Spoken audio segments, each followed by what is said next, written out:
Sir Hilary Beckles, Vice-Chancellor of the University of the West Indies and the Chair of the CARICOM Reparation Commission and host of this media engagement today, Honorable Mayor Motley, Prime Minister of Barbados and Chair of the CARICOM Prime Ministerial Subcommittee on Reparation, Honorable Olivia Grange, Jamaica's Minister of Culture, Gender, Entertainment and Sport, and Minister with Portfolio Responsibility for the Island's National Council on Reparation, members of the CARICOM Reparation Commission and affiliated national councils and committees on reparation, reparation advocates everywhere. My name is Vereen Shepherd, Director of the Center for Reparation Research at the University of the West Indies, and it is my pleasure to moderate this media engagement today. The purpose of this media engagement, organized by the CARICOM Reparation Commission in collaboration with UWITV, is to update the media on recent developments in the CARICOM region's push for reparatory justice for the historical crimes of native genocide and African enslavement in the Caribbean region. By way of background, the CRC was established at the 34th regular meeting of the Conference of Heads of Government in July 2013 in Trinidad and Tobago, following a proposal from the Prime Minister of St. Vincent and the Grenadines, Dr. the Honorable Ralph Gonsalves, to engage the United Kingdom and other former colonial European nations on the matter. The proposal was made against the backdrop of a book written by Professor Sir Hilary Beckles entitled Britain's Black Debt, Reparations for Caribbean Slavery and Native Genocide. The CRC was tasked with providing advice, coordinating the overall strategy, and implementing national and regional activities to pursue reparations. The overall objective of the Commission is to establish the moral, ethical, and legal case for the payment of reparations by the governments of all the former colonial powers and the relevant institutions of those countries to the nations and people of the Caribbean community for the crimes against humanity of native genocide, the transatlantic trade in Africans, and a racialized system of chattel enslavement. This is being implemented through research, public education, preparing the legal case, and costing the damage, diplomacy, partnerships with civil society, youth engagement, and advocacy. Through fora like these, we try to keep you up to date on our work and on our responses to the national, regional, and international conversations on reparatory justice. This media engagement comes in the wake of recent public statements of apology and regret by some European states and a number of British commercial enterprises for their role in the transatlantic trafficking in enslaved Africans and in the 200+ years practice of chattel enslavement. 8 founders and subscribers to Lloyd's of London, according to recent revelations, were linked to slavery, including John Julius Angerstein, who was a chairman, Joseph Marriott, chairman, and Henry Wildman, who owned Esher Estate in St. Mary. And 5 governors and 3 directors of the Bank of England claimed compensation for enslaved Africans, including Director Thomas Baring, who claimed for 1,015 enslaved Africans for the sum of £53,268. It also comes in the wake of global activism around issues of justice, human rights, and repair of fractured international relations as part of the Black Lives Matter movement that intensified after the murder of George Floyd. The United Nations High Commissioner for Human Rights, Michelle Bachelet, and various UN treaty bodies and special procedures have all issued statements condemning racial discrimination and appealing for greater social justice, with the High Commissioner herself addressing an urgent debate on racism and police brutality at the United Nations Human Rights Council in Geneva on June 17, 2020, urging countries to confront the legacy of slavery and colonialism and to make amends for historic wrongs. But this media engagement also comes in the midst of pushback on the reparation agenda. Recently, a UK diplomat in Jamaica was asked in an interview on the Jamaican TV station CVM, and this was the question: is it time to revisit seriously the concept of actual reparations? Because the owners were paid, however, the enslaved people themselves and their descendants have not been paid. How is Her Majesty's government looking at that issue? Was a second question. While expressing abhorrence for what happened under slavery, the diplomat said, among other things, and I quote, "Our way of doing this thing has always been for living people or people who have been directly impacted as a result of some sort of wrongdoing. The idea in the UK that you pay for people who long since passed is not something that we have done." End of quote. What should CARICOM's strategy now be in the midst of this global conversation, especially in light of complicit states' refusal to accept responsibility and engage in a meaningful reparation dialogue? How do we get states to move from regret to a meaningful apology, which takes responsibility, commits to repair, and commits to non-repetition, and then from apology, the first point in the CARICOM 10-point action plan, to the other points in the plan, a plan which outlines the path to reconciliation, truth, and justice for victims of slavery and native genocide and their descendants, and highlights the 10 areas or actions to be pursued in negotiations with European states and which would be the focus of reparatory action in member states. Since, as the UK diplomat in Jamaica has stated publicly, and I quote, "For our part, it hasn't as yet risen in the political agenda in such a way that the British taxpayer would actively campaign for its resources to be spent in this way," end of quote. How does CARICOM get this on the British political agenda? How do we insist, according to Artiste Nadine Sutherland, that we want action, not a bag of mouth? All three panelists today will give their own perspectives on these testy issues. And it is now my pleasure to introduce our first speaker, Professor Hilary Beckles. Sir Hilary Beckles is Vice Chancellor of the University of the West Indies, UWI. He continues to have a distinguished career as an academic, international thought leader with many reviewed essays in scholarly journals and at least 12 published books and others in the works. Sir Hilary is also a United Nations Committee official and global public activist in the field of social justice and minority empowerment. He served as an associate member of the University College London's Legacies of Slavery Project and the University of Hull's Wilberforce Institute for Slavery and Emancipation. Sir Hilary graduated in 1976 with a BA Honours degree in Economic and Social History from the University of Hull, and was awarded his PhD from the same university in 1980. In 2013, he was invited to coordinate Caribbean government's policy positions on the global reparatory justice conversation. In this capacity, he was appointed chair of the CARICOM Reparations Commission. Under his guidance, UWI established the Center for Reparation Research, and he continues to lead and to guide the CRC and the CRR and to be a tireless advocate and campaigner for reparatory justice and to promote the idea that, in his words, chattel slavery is over, but we are in the jet stream of the consequence. Sir Hilary, you have the floor. Thank you, Madam Chair, and very good day to everyone. It's a pleasure once again to share this conversation with Prime Minister Motley and Minister Grange. The protocol is observed, and in that regard, I wish to celebrate all of our colleagues in the regional and global reparations movement. This is indeed an historical moment.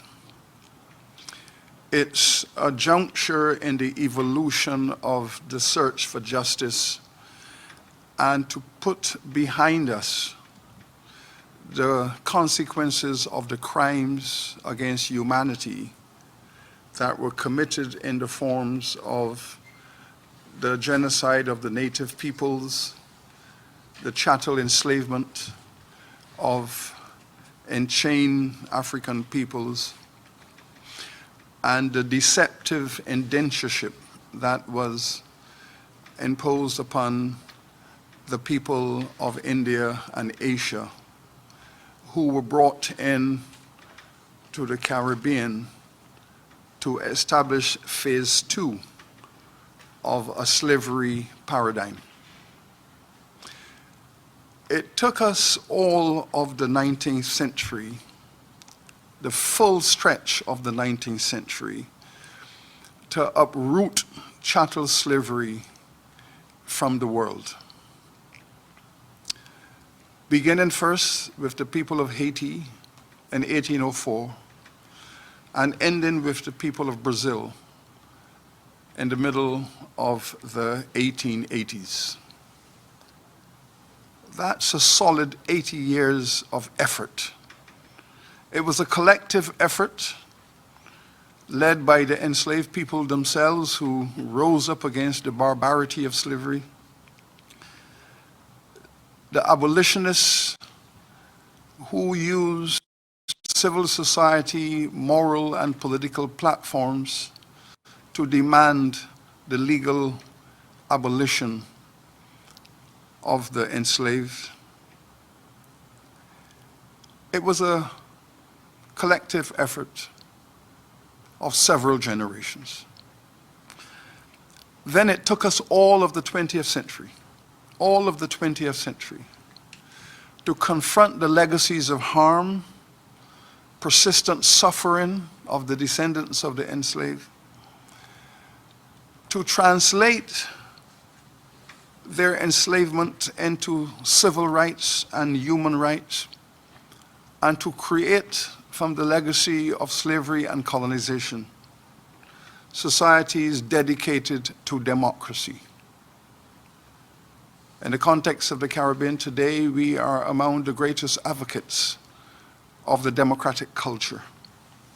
And we have crafted from the legacy of colonization a globally respected culture of democracy based on civil and human rights. This is now the age of reparations.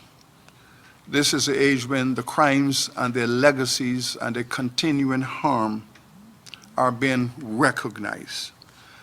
This is a moment where the pain and suffering of communities that have descended from the enslaved and the indentured are calling for justice,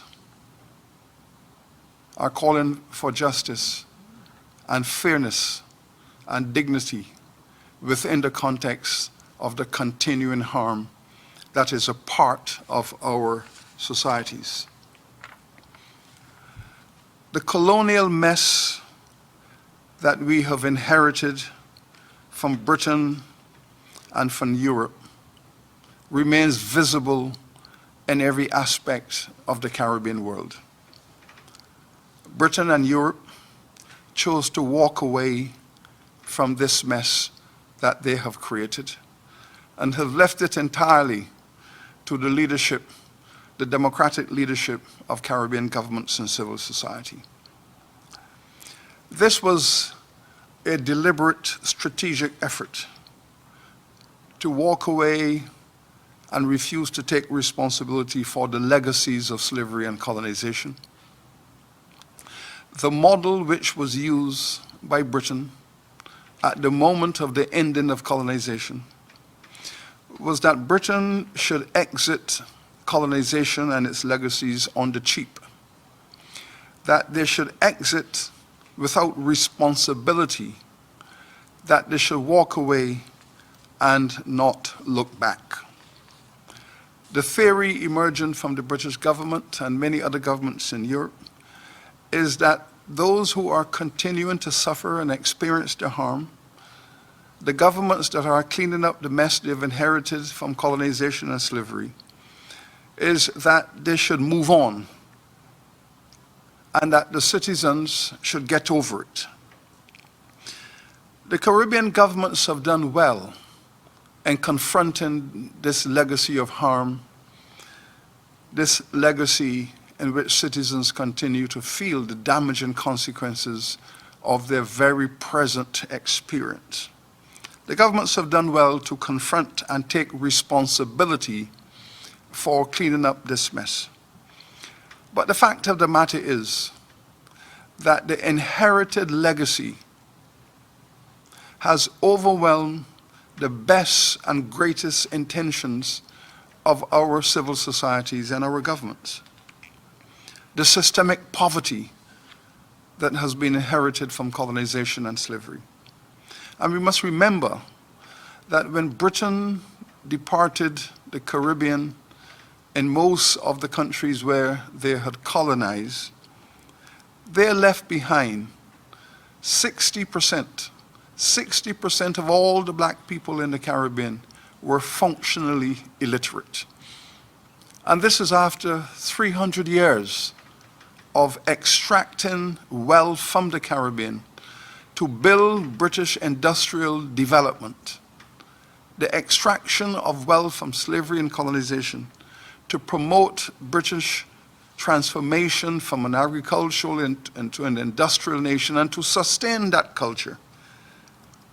They walked away and told the emerging citizens to build a nation. You're on your own, stand on your own two legs and build your own nation. Britain left behind a pandemic of chronic diseases. The hypertension, the diabetic pandemic collectively has constituted a threat to the existence of Caribbean societies. Over 60% of all of the people in the Caribbean today, over the age of 60, have either hypertension, diabetes, or both. The Caribbean is the diabetic hypertensive center of the world. Barbados and Jamaica constitute the amputation capital of the world as a result of complications arising from diabetes. More amputations are committed in the Caribbean per capita than any other part of the world. This is because for 300 years, the people of this region were forced to consume a diet based on what they produce, sugar. In this part of the world, sugar was consumed not as a sweetener. Sugar was consumed as a meal, as part of the dietary plan. We now have this enormous pandemic sweeping through this region. Billions of dollars are spent in this region each year dealing with the consequences and the legacies of an enforced diet of sugar and salt to which the people of the region are now addicted. If we take the marker of chronic diseases, the black people in the Caribbean are the sickest people in the world on a per capita basis. This is a direct consequence and legacy of slavery and colonization. The slum clearance. In 1926, former Prime Minister Lloyd George described the Caribbean as the slum of the British Empire. The slum of the British Empire that was an embarrassment to the British Empire. The governments of the Caribbean started out their independence journey on a struggle to clean up these slums of the region, which they have inherited. Britain walked away. Britain and the European powers insisted that the Caribbean should not be the site of industrialization, of technological applications to production, that they are to produce raw materials and raw materials only. This has continued to distort the structures and the pedagogy around development in this region. The region is still suffering the harm of British policy. Prime Minister Pitt, in the middle of the 18th century, noted that in the Caribbean colonies, not even a nail is to be manufactured. That was British policy right into the 20th century. Not even a nail is to be manufactured. The poor academic infrastructure, the notion that West Indian people were meant to be unskilled laborers, agricultural laborers. We were not meant to carry forward a culture of academic development, higher education. It was the late, great Marcus Garvey who in 1926 called for a university in this region. It was rejected. The psychological terror associated with the politics of development, the continuing harm to this region caused by unfair and unreasonable assertions about the financial sector of this region. Governments seeking to participate in the financial system of the world continue to experience the harassment of those nations that do not believe the Caribbean should transition into international finance. These and many, many other issues are the legacies that this region continues to experience. In 1938, Sir Arthur Lewis, developing a strategy to industrialize the Caribbean and to modernize the Caribbean, asked the question, where is the Caribbean to find the resources to fund their transition out of colonialism, to fund their transition into modernity? Where are these colonies to find the resources to make the transition? This was 100 years after slavery, and the region was still colonized. Arthur Lewis argued that first we should begin with Britain's black debt. He said that Britain has had the benefit of 200 years of free labor from over 15 million black people in the Caribbean and those who were indentured from India. That in the case of the black community, they had 200 years of free labor from over 15 million people that gave them the profits to modernize their economies. That this is a debt, he argued. This is a debt, Sir Arthur Lewis argued, Nobel laureate, that Britain still owes this region, a debt that must be repaid. The British government has consistently rejected this debt. They have consistently refused to recognize and to honor the consequences of this debt. We have argued in the Caribbean that reparatory justice is about development, that Britain and Europe do indeed owe a debt to this region, a debt that is recognized, a debt that can be computed, a debt that is historically sound in terms of its legitimacy.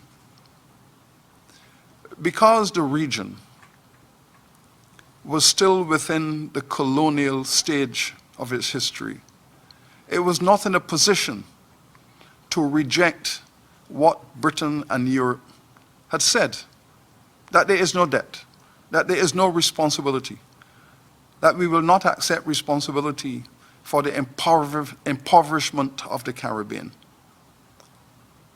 We are now independent nations to a large extent, and this debt is a debt that must be recognized and accepted and honored. And we have said in the Caribbean Reparations Commission that this is a debt to development. And as a consequence, the Caribbean Reparations Commission is calling for a reparations summit. In much the same way that the region met with the European governments to discuss independence, this is phase 2 of the independence process. The meeting and the summit over 3 days to discuss how to honor this debt owed to the Caribbean at this moment in history. And we're proposing a 3-day summit in which day 1 will be a conversation between the governments. Day 2, in which there will be a conversation with the private sector. We have heard of late of major private sector institutions that emerge out of slavery, that emerge out of colonization, that were enriched by the crimes against humanity, have issued comments of regret. The major institutions in the City of London, for example, have all made their statements. Time has come now to move to that summit with these major corporations to discuss their contribution to a development plan for the Caribbean. Day 3 will be civil society, where civil society institutions and individuals, most of the universities of Europe, participated in the enrichment from slavery. Some universities are now ready to discuss this legacy and to allocate resources for research, for collective action. The Church of England, that owned hundreds of enslaved Africans in the Caribbean. The Church of England will brand their slaves on their chests with the letters C of E, Church of England. It is also their turn to join in a civil society conversation about reparations for development. This is how we imagine this conference can be organized: an intergovernmental civil society summit, so that we can move into phase 2 of our exit from colonialism. Apologies are not enough. Apologies are precursors for reparations. Apologies are signals of an intent to participate in a reparatory process. Apologies are stage 1 of an effort that says we acknowledge the harm we have caused and we are prepared to enter phase 2, which is a discussion and a negotiation about how to repair that harm and that suffering that continues to be the legacy in the Caribbean today. This is where we are. This is a moment for responsible leadership. This is not the time to continue to brush this matter under a carpet. There is no carpet in the world that is large enough to conceal and contain this legacy that must now be confronted and removed. This is a time for moral leadership. This is the time of the Black Lives Matter movement, which is really an enormous broom that is seeking to sweep up the debris of a difficult and painful past. And there's no escaping it. This is the moment of reparatory justice. This is the time to repair the harm and end the suffering resulting from the crimes that were committed against the enslaved and indentured peoples in the Caribbean and the long legacy of colonialism. And we must remember, colonialism today remains a feature of the Caribbean. There are still many societies that are classified as colonies in the Caribbean. And this is where we are, ladies and gentlemen. We're asking for an orderly transition into this second phase of our independence, which is to bring closure to the issue of the legacy that continues to create harm to citizens today as we speak. We are looking to the future. We are looking to a future of development. And we insist and maintain that Britain and Europe should honor their debt to this region, resulting from centuries of wealth extraction from this region. The late great Prime Minister of Trinidad and Tobago, Dr. Eric Williams, in an address to students at the London School of Economics in 1962, on the eve of his country's independence, made the statement that for us in the Caribbean, Britain sees us as an orange. They have sucked the orange dry. They have dashed the peel upon the ground. And their fear is that they do not wish to step and slip upon it. That was his conception in 1962. We are calling for a cleaning up of this circumstance and this situation. Thank you very much. Thank you very much, Vice Chancellor. Thank you very much. It is now my pleasure to invite Prime Minister Motley, Honorable Prime Minister Mia Motley from Barbados, to make her presentation. But just let me tell you something about her. The Honorable Mia Motley is the 8th Prime Minister of Barbados. She became the first woman to occupy this high office following general elections on May 24, 2018, in which she led the Barbados Labour Party to an emphatic victory, winning all 30 seats in the House of Assembly by the largest margin ever seen in the electoral history of Barbados. An attorney at law and Queen's Counsel, Prime Minister Motley has been active in the political life of Barbados for 3 decades. First elected in 1994, she is at present in her 6th term as Member of Parliament for the constituency of St. Michael North East.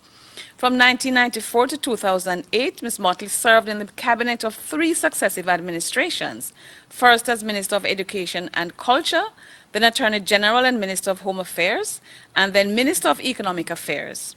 In 2003, she was appointed Deputy Prime Minister, and Prime Minister Motley currently also holds the portfolios of Minister of Finance, Economic Affairs, and Sustainable Development, along with National Security and the Public Service. Importantly for this movement, she is the chair of the Prime Ministerial Subcommittee on Reparation. Prime Minister, you have the floor. Thank you very much. And Madam Chair, I want to thank you for your continued work. And I also would like to thank Sir Hilary for his leadership on this issue on behalf of the region. The bottom line is that nothing happens by accident. Sir Hilary ended with a quotation from the Prime Minister of Trinidad and Tobago that caused me to reflect on a similar work, body of work, not a quotation this time, by another Trinidadian, namely the great Earl Lovelace, who is one of this region's most distinguished post-independence writers. And he spent more than a decade crafting very finely a book called Salt that I would wish to recommend to all Caribbean people who have not written it, who've not read it, sorry, on the basis of understanding why the call for reparations is as strong and as critical as it has been and must be for us. I said nothing happens by accident because 20 years ago, I found myself in Santiago, Chile, running from a plane to be able to go into a hall. I'd never seen so many people of color in the Latin American continent until that day. And that was the preparatory committee for the World Conference Against Racism that was to take place in Durban the following year in 2001 in September. On the day before I was to travel, I was appointed Attorney General, and it was at that juncture that I asked Sir Hilary Beckles to take responsibility on behalf of the government of Barbados for our delegation, having been to both Chile and to Geneva, and over the course of the year before, trying to make the case for reparations. The world then was as inhospitable as it could possibly be on the initial requests for conversations on reparations. For those who agreed to have talks with us, both in Chile and indeed in Geneva, we were able to find that the righteousness of the argument and the solidity of the case which we were making was immediately accessible to those who could appreciate logic, who had a heart, and who recognized that what we were asking for was not in any way unfair.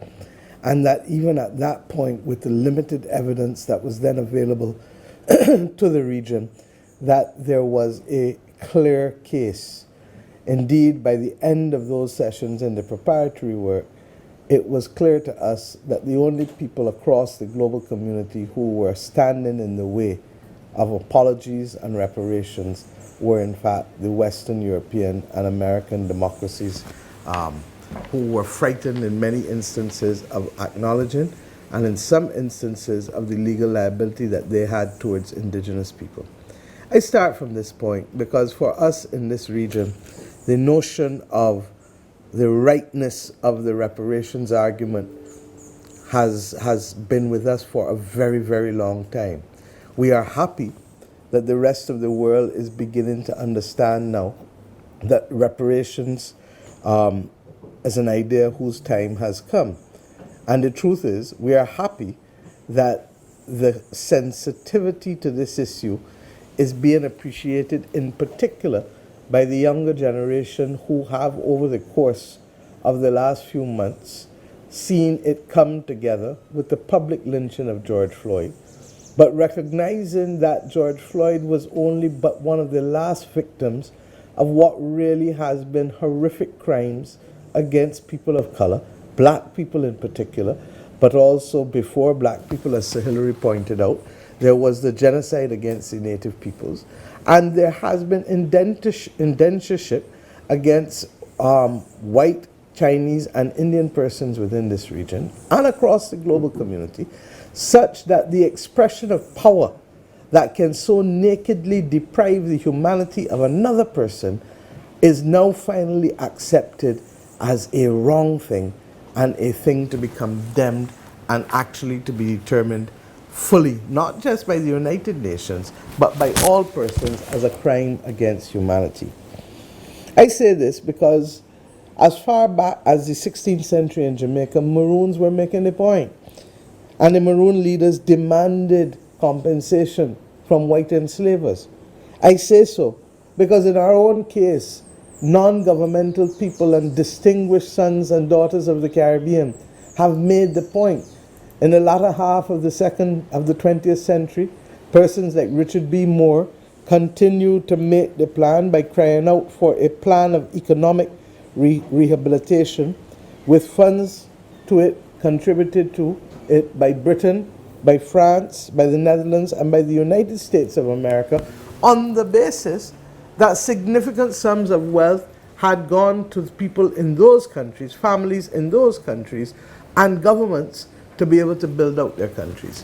I do not need this morning to repeat the case as Sir Hilary has eloquently put it on our own behalf.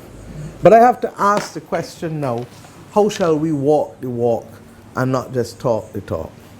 The continued agitation as well as education of our peoples, not just within the Caribbean, but wherever they may be found on this earth, is absolutely critical so that they can make the difference in terms of being able to sensitize persons in their communities wherever they are found. Similarly, our ability to be able to ask formally for the discussions and to contextualize that for us reparations is not just simply about money, but it is also about justice, and even in the space that allows us to have the policy flexibility to be able to deal with a lot of what we're dealing with. So Hilary made the point very eloquently with respect to what happened at the time of independence. The reality is that we were not given a development compact that allowed us to be able to move off. We were given political independence. We were given the power to make laws. And make laws we did, and make laws we did to reverse the legal trappings of discrimination and bigotry for the most part. But the trappings were not just legal. The trappings were psychological. The trappings were sociological in terms of the breaking up of our families. The trappings led to a destruction of trust, the most important virtue in the building of families, communities, and nations, and indeed a just international order, the concept of trust. And the absence of that trust flows first and foremost from an unwillingness to be sincere in the conversations that must be had.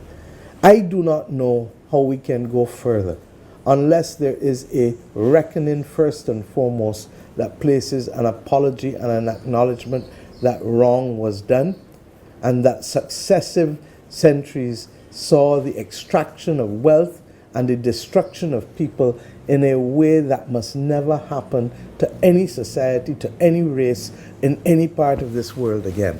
And for that to happen, you have first to acknowledge that you're wrong. And I don't mean to be flippant, but there is no human condition that can be resolved without first acknowledging that you have it. None. And the unbelievable failure of countries to first acknowledge that with an apology, and not that something wrong happened, but with a blatant and clear apology to say, we were wrong, we will not do it again, but more importantly, we must make recompense for what was done. That is the first step of walking the walk. The second step relates to an acknowledgement that if you leave an entity 40 feet down into a hole, the only way they will get out of that hole is with assistance.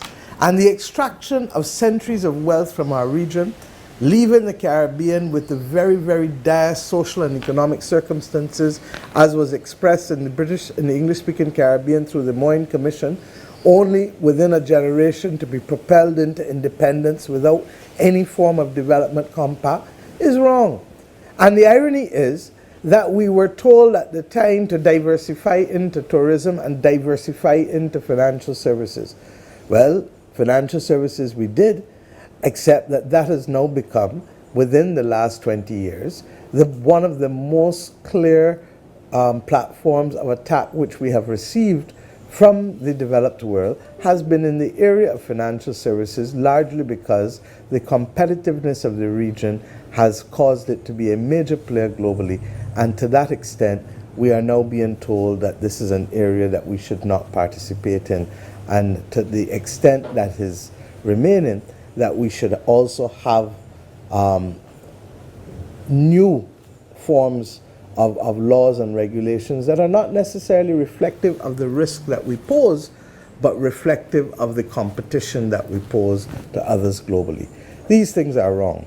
And I ask us to reflect on them, because one of the clear identification of actions by the Reparatory Commission of the Caribbean has been on the 10-point plan, and the issue of debt continues to be a major issue, because the region is has one of the highest levels of debt any part of the world, and at the same time it has led to low growth, particularly in the last 3 or 4 decades.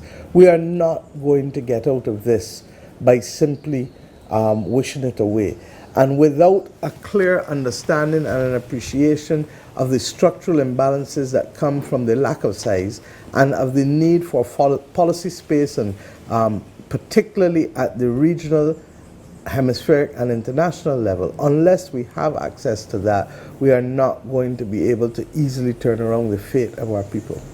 But I want to come also to the other issue, and that is that as we walk the walk, we must do so with sincerity.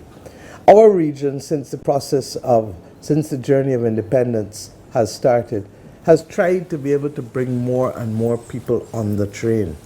But the reality is that limited capacity internationally, not having the platform of wealth from which to start to be able to invest in our people, to be able to expand the opportunities in education, to be able to treat to the issues of health, as you heard Sir Hilary speak about sugar being treated as a staple of our diet, such that we have become almost regrettably totally linked to wanting to be able to eat a certain way that is completely counter to what is necessary for us to be healthy, or our failure to be able to deal with the infrastructural needs of our society that must be a critical platform for growth. All of these things have hindered us along the way. But have they removed from us the power fully? No, they have not. And that is why across the region, successive governments since independence have tried to be able to bring development to our people as best they can. In our own instance in Barbados, the notion of the Tenantries Freehold Purchase Act was an act of land redistribution that I believe is second to none any part of the hemisphere.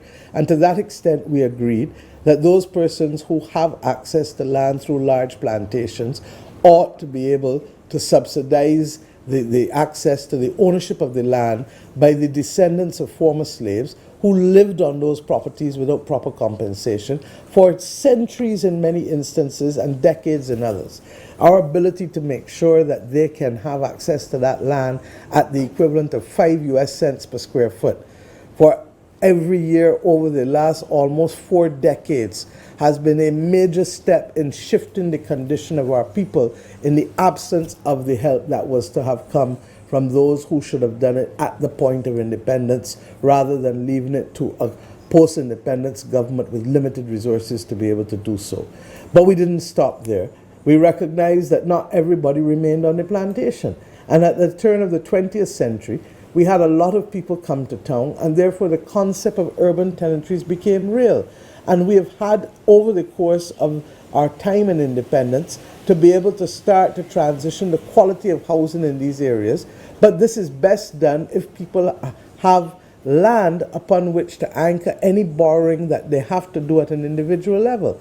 Now, I give this example to show you that governments can make the difference through the power of the pen and through the power of legislation with what we put before our people to be able to carry us to the next level. The problem is that as we do it, we are not finding a hospitable policy environment to allow us to be able to move to the next level and to be able to guarantee that education should not be an issue from pre-primary to tertiary. But if a country has limited fiscal space, it will always be. And therefore, what is the development compact? What is the case for reparations that this region needs at this point in time to be able to allow us to move to the next level with respect to the compact we must have within the Caribbean community for our people with respect to education, healthcare, access to capital, and indeed land and housing. Now, I believe that some of these things are within our deliberate reach to be able to make a difference.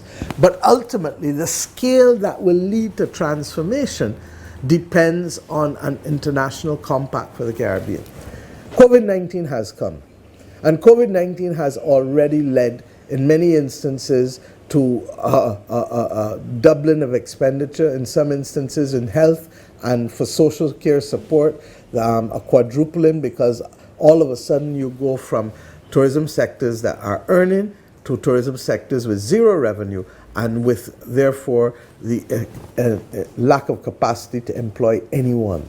We have therefore, my friends, to recognize that what this Caribbean region will go through over the course of this pandemic threatens to undermine the viability of our states for the medium term. Why? Because if we have to borrow money now to stabilize our condition, when the pandemic goes, you are already hearing that the region is already highly indebted. And therefore, any additional borrowing that comes is going to preclude our ability to remain focused on development post-pandemic. Now, the only way we can get around this is if we are able to either ring-fence the debt incurred during the pandemic, or alternatively, be able to stretch out the debt as was done with war bonds, such that we do not go away from the fundamental precept of trying to bring development to our people in spite of the fact that we are facing other things over which we have little or no control. I have, over the course of the last few months, talked about the equivalent of a Caribbean Marshall Plan. Why? Because the economic decline that our region will face upon the tenuous foundation that it has at the point of what it inherited from the British or other European powers at the time of independence, the combination means that we do not have the stability to be able to easily move to the next level, carrying the debt and carrying the difficulties that we have to carry and fight with this pandemic. As a result, it means thinking outside of the box. And I do believe that the combination of the validity of the reparations argument, the evidence that clearly shows that there was no bank account left with us at the point of independence, there was no development compact, and far from that, there was the legitimate expectation by our people that independent governments would right the wrongs of the past and would do so quickly by giving people opportunity in this part of the world. When we begin to understand all of that, then we understand that the combination of the appropriateness of the reparations argument as well as the reality of our economic implosion that is taking place as a result of the global pandemic, requires that we have urgent different conversations to begin to understand that a world that is rooted in immorality, or a world that is rooted in people profiting from crimes against humanity, runs counter to the very things at the democratic level that we have asked small states and large states to be able to reflect in the context of an appropriate democracy. And what do I mean? In our democracy, if you break the law and you have assets that have come from the breaking of that law, then those assets are subject to forfeiture by the courts of law in our democracy. But at the international level, we don't want to believe that. Similarly, if at the local level, we come to the reality of families being torn apart and recognize that strong families make strong communities, make strong nations. And if that recipe is not there, then the public health disease of violence that the Caribbean is facing today, that we have one of the highest murder rates of any region, any part of the world. You've already heard Sir Hilary speak about the condition of health with respect to the high levels of chronic NCDs, and regrettably that Barbados and Jamaica and others in this region have a higher degree of amputations as a result of uncontrolled diabetes more than most. Now we need to be able to put programs in place that allow us to aggressively go on the front foot. In our own case, our government accepts that reparations is both local as well as international.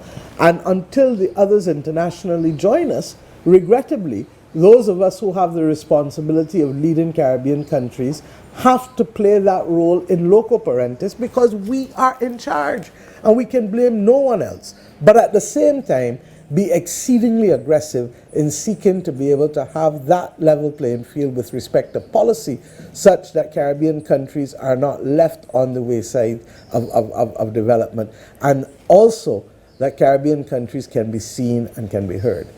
This is a difficult battle, and this can't be won by governments alone.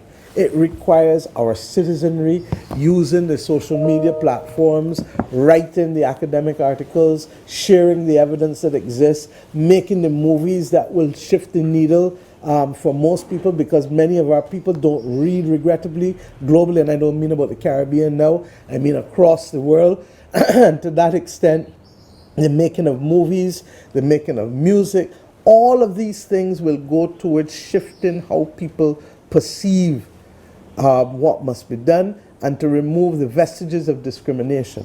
The worst remain regrettably in our head. And as Marcus Garvey said, and as Bob Marley popularized it, emancipate yourselves from mental slavery. The notion that we can continue to have people talking about a blacklist is wrong. The ability of our people to rise above the equation of everything negative with black is absolutely necessary if we are to start to look into the mirror and love ourselves and move to the next level. I want to support strongly the Commission's call for an encounter, not just with the UK, but with the European countries, the European Union. The European Union has, in its crafting of its unity as a regional movement, premised itself on a human rights convention that in no way accepts that anything that happened during the course of slavery and colonialism could be right. If it was not right, if it is not right now, under the European Convention of Human Rights, to which the United Kingdom and others belong for many decades, it cannot be right for them to have done it before the formation of the Union. It cannot be right for us to accept that persons should, with no remorse, keep the proceeds of illicit gains from a crime against humanity without seeking to create a development compact for the people of this region. The fact that others, such as universities and enterprises, benefited, they, we agree, must also be held to account for their actions today with respect to wanting to right size and put balance back on the table. No one is asking for anything other than fairness at this stage. No one is asking for anything other than fairness. The world in which we live has too many other battles for us to be fighting, for us to continue to have to fight this one. We in the Caribbean are at the front line of those battles against climate, those battles in this pandemic, those battles against violence, those battles against smallness and economic marginalization as a result of an inability for small people to be able to influence the policy framework of large regional communities or global communities. And therefore I ask us to work together, to meet, to begin to see how we can make sure that this generation does not bequeath to the next the continued battle for reparations. We can define it.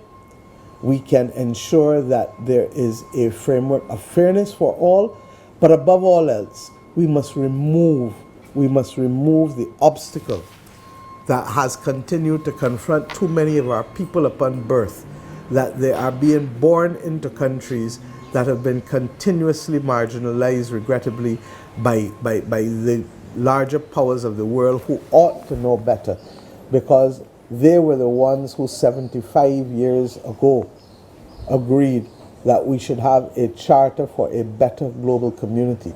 The problem is that that charter was premised on a number of countries that existed at the time that had not yet come to grips with the decolonization movement and the creation of the countries that were to become independent from India, going right back through to some of the very small nations within our Caribbean. We have now, therefore, to ensure that a framework for reparations not only deals with the economic development of our countries, but it also deals with the global legitimacy that is necessary for all peoples if we are to go forward with respect to a level playing field as former colonies who have been disadvantaged through lack of voice, lack of access to capital, and lack of fairness. I ask, therefore, my friends, that we in the region come together with calmness, but with a clarity of thought and with a strength of purpose that no one can continue to move us away from from the mission that is at hand. As I said, this is 20 years clear in December for me that I have been associated with this, and nothing happens by accident. I come here this morning, therefore, to support on behalf of our region a legitimate cause that must continue to be the mission of those within the public and private sector who recognize that we cannot get out of a 40-foot hole on our own, no matter how many decades have passed since the moment of the raising of the flag for independence. We need the assistance of the global community to right the injustices of the past and to give us the appropriate platform, not just money, but space, to be able to ensure that we too can deliver for our people, rather than simply believing that those who were responsible for the injustices must be the only ones to right the wrongs of the past. Thank you. Thank you very much, Prime Minister. We move now to hear from Minister Grange, the Honorable Olivia. We call her Babsy Grange, MP, CD, has been the Member of Parliament for St. Catherine Central since 1997 and currently serves as Minister of Culture, Gender, Entertainment and Sport for Jamaica. Minister Grange has had a long career as a cultural activist, community activist, and politician committed to the promotion of youth and women's affairs with a particular focus on job creation and improved health care. She's a firm believer in reparation for colonial wrongs and has portfolio responsibility for the National Council on Reparation, the council in Jamaica. She's a proud mother to one daughter and has 3 granddaughters, and she always wants us to say that. So, Minister Grange, it's my pleasure to ask you to make your presentation. Thank you. Thank you so much, Professor. Colleagues, good morning. In February 2007, a private member's motion moved by the Honorable Mike Henry, Member of Parliament, in the House of Representatives here, was unanimously passed to pursue reparatory justice from Britain for the people of Jamaica. This was a signal development, and mine was the privilege to appoint the first National Commission on Reparation in 2009, as it then was called, and chaired by the late Barry Chavans. For the first time, the government of Jamaica had officially declared its commitment to securing reparatory justice for Jamaicans, an entitlement born out of the reality that our ancestors were forcefully removed from their homeland, the continent of Africa, taken across the Atlantic Ocean to the Caribbean, where they were enslaved, and where for 400 years they toiled without ever reaping the rich rewards of their labor.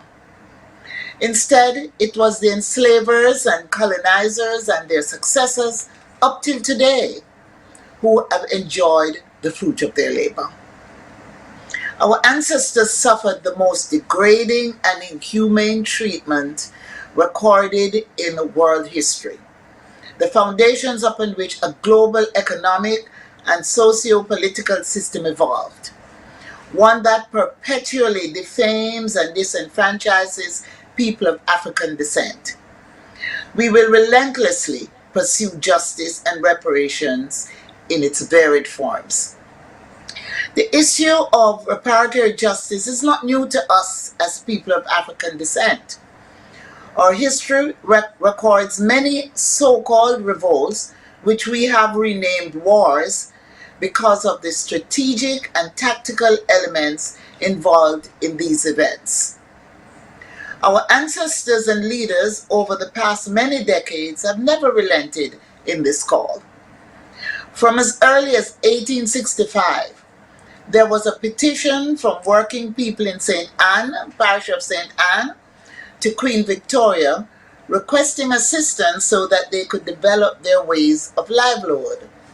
She refused, and this became the critical factor that led to the Morant Bay War of the same year. Our ancestors knew that the British had raped and plundered them in unimaginable ways, and that to have declared that former enslaved persons were free was a farce. In the emancipation movement, there was nothing given to our African ancestors to even help them to make life, as we would say in Jamaica. Instead, the planters and enslavers were paid for the loss of our ancestors recorded as their property.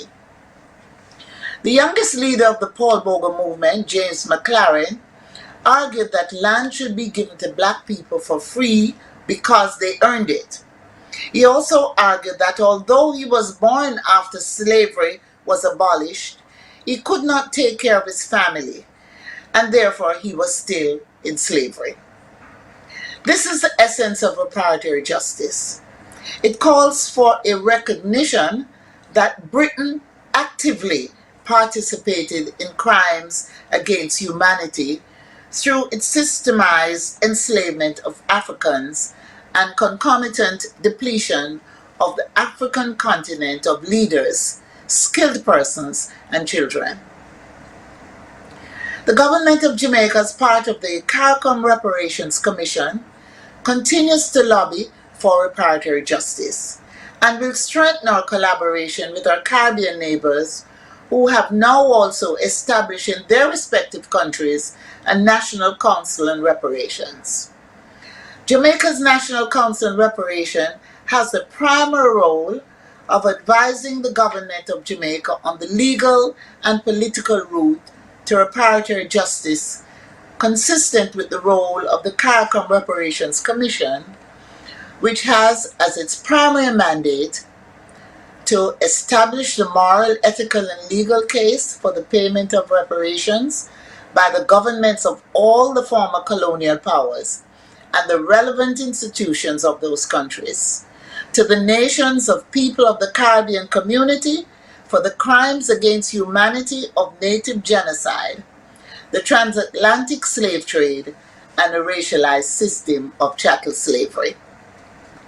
The National Council on Reparations, which we refer to as the NCR, situated in my ministry, the Ministry of Culture, Gender, Entertainment and Sport, carries responsibility for programs and actions related to the pursuits of reparations. The strategy of the NCR has traditionally included deliberations, sharing of perspectives, consultations, and national and international campaigns. Over the years, The NCR has engaged in various levels of consultations with the public, developed and disseminated documents relevant to the subject matter, and consulted with various reparations movements across the world, including through a recent visit to the United Kingdom. The NCR has also examined the legal, political, financial, and cultural elements of the reparations discourse, availing itself of opinions and actions pursued in other ethnicities and jurisdictions.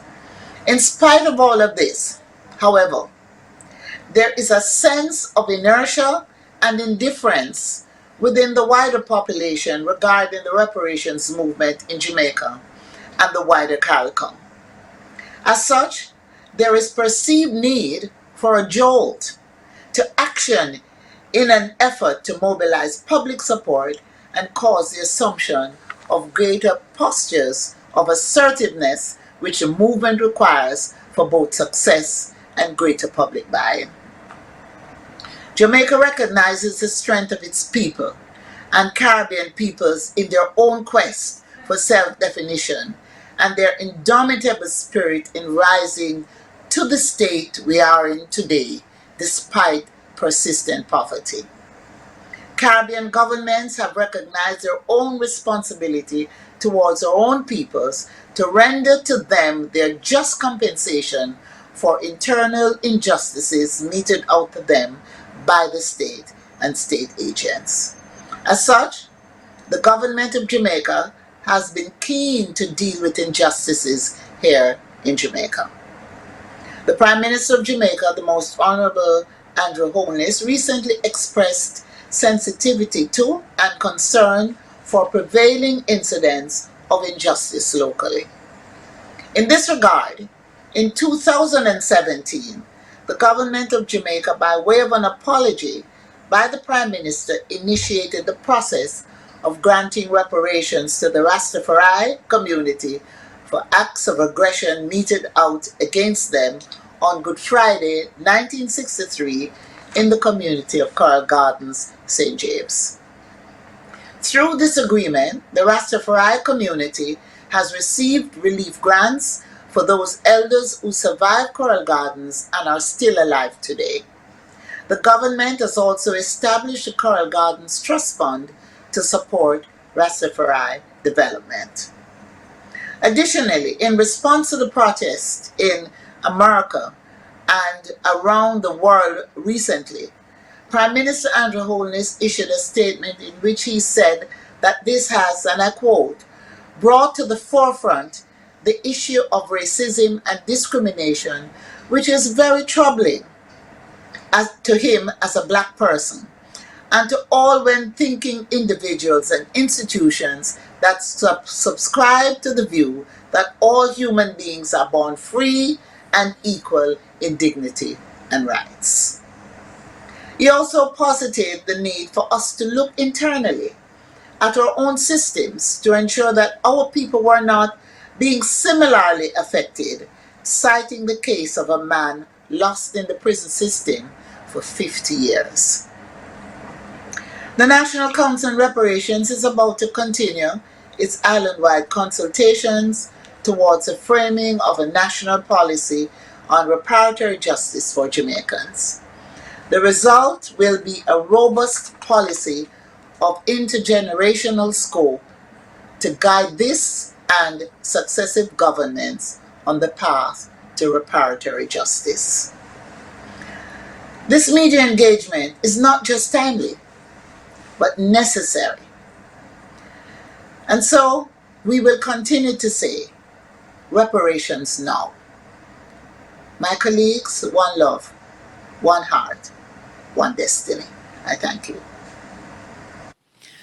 Thank you very much, Honorable Minister Grange, the Minister with Portfolio Responsibility for Reparation in Jamaica.